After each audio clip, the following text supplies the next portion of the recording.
जोरदार ताली के लिए जोरदार ताली। हमने ज्यादा बात नहीं करते हुए जिस मुद्दा में इंतजार था, हमारे नेतागण हमारे जोन से अरे तुरंत लॉकडाउन से जोरदार ताली के लिए कानून कर दी।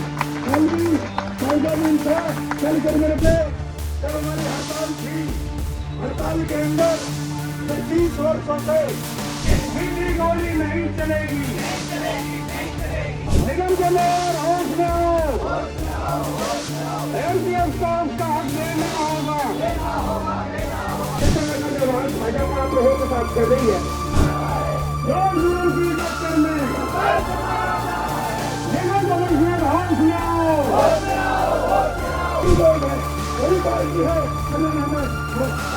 लंबे समय से अपनी मांगों को लेकर धरना दे रहे हैं, उसे को लेकर आप उनके साथ यहाँ पर मौजूद हैं। किस तरह से इसे देखा जाए, क्योंकि मांगे अभी तक पूरी नहीं हुई सर। देखिए, आज इनका 9वां दिन हो चुका है। जो हमारे एमटीएस कर्मचारी और सीएफडब्ल्यू कर्मचारी, इनका 9वां दिन है आज हड़ताल का।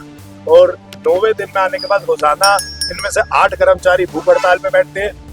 वो 24 घंटे की भूख हड़ताल रखते हैं, फिर 8 कर्मचारी भूख हड़ताल पे बैठते हैं। यानी कि ये अपनी डिमांड्स को पूरी करवाने के लिए। और डिमांड्स इनकी है क्या? इनकी डिमांड्स है कि इनको न्यूनतम मतलब जो इनकी तनख्वाह है वो एक समान तनख्वाह मिलनी चाहिए। यानी कि इनको अलग अलग 6 स्केल्स में तनख्वाह मिलती है, तो वो ये कह रहे हैं कि हमें एक समान तनख्वाह दे दो। दूसरी डिमांड इनकी ये है कि हमें मेडिकल अनड्यूज मिलनी चाहिए, जो कि बड़ी जायज डिमांड है, क्योंकि ये मलेरिया, चिकनगुनिया, डेंगू के बीच में होते हैं और सारे कॉन्ट्रेक्चुअल एम्प्लॉइज को मिलती है, तो इन कॉन्ट्रेक्चुअल एम्प्लॉइज को क्यों नहीं मिलेगी। तीसरी इनकी डिमांड है कि इनके अगर किसी को कुछ हो जाता है, जैसे किसी को भी खुदा न खास्ता, क्योंकि ये मलेरिया, चिकनगुनिया, डेंगू के बीच में होते हैं, तो इनके परिवार में से किसी भी व्यक्ति को कंपैशनेट ग्राउंड पे नौकरी मिलनी चाहिए, जो बिल्कुल जायज है। ये 3 डिमांड्स पूरी करने में क्या दिक्कत है भाजपा को? 26 तारीख का सदन था, सदन के अंदर मैंने आवाज उठाई कि 29 तारीख को ये लोग जा रहे हैं स्ट्राइक पे। हम सारे लोग बोलते रहे, हमने कहा कि बैठ के बात कर लो। अगर ये 5200 कर्मचारी चले गए तो दिल्ली के अंदर फॉगिंग कौन करेगा, लोगों की टंकियां कौन चेक करेगा, सड़कों पे पानी एकत्रित हो रहा है वो कौन चेक करेगा?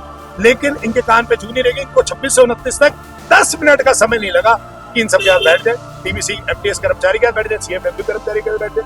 नहीं मिला महापौर को, नहीं मिला कमिश्नर को समय। उससे पहले मैंने एमएचओ को 2 हफ्ते पहले बिठाया था कि जी इनकी ये डिमांड्स है, इनकी डिमांड्स पूरी करनी है।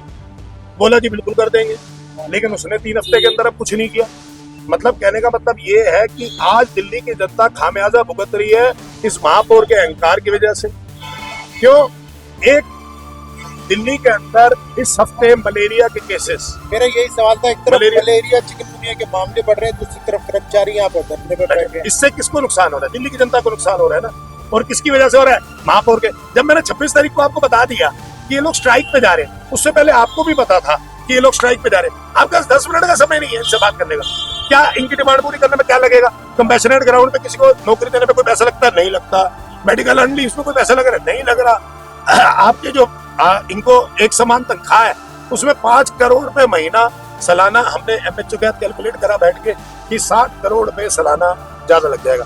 4 इंजन की सरकार, केंद्र सरकार इनकी, प्रधानमंत्री नरेंद्र मोदी इनके, रेखा गुप्ता इनकी, दिल्ली की मुख्यमंत्री इनकी, यहाँ पे महापौर इनका, एलजी इनका, फिर 5 करोड़ रुपए महीना और सालाना 60 करोड़ रुपए में क्या बात हुई? जहाँ रेखा गुप्ता कहती है हमें कोई पैसे की दिक्कत नहीं है, जहाँ नरेंद्र मोदी जी कहते हैं हम देश के अंदर विकास।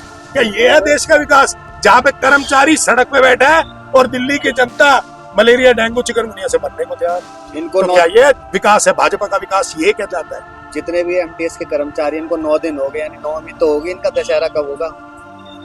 देखिए, दशहरा मुझे लगता है या तो दशहरा विजयदशमी के रूप में आएगा कि इन सबकी डिमांड्स पूरी होगी, या फिर रावण दहन के रूप में आएगा जब मेयर राजा इकबाल सिंह का पुतला जलेगा और मेयर राजा इकबाल सिंह पार्षद नहीं आएगा।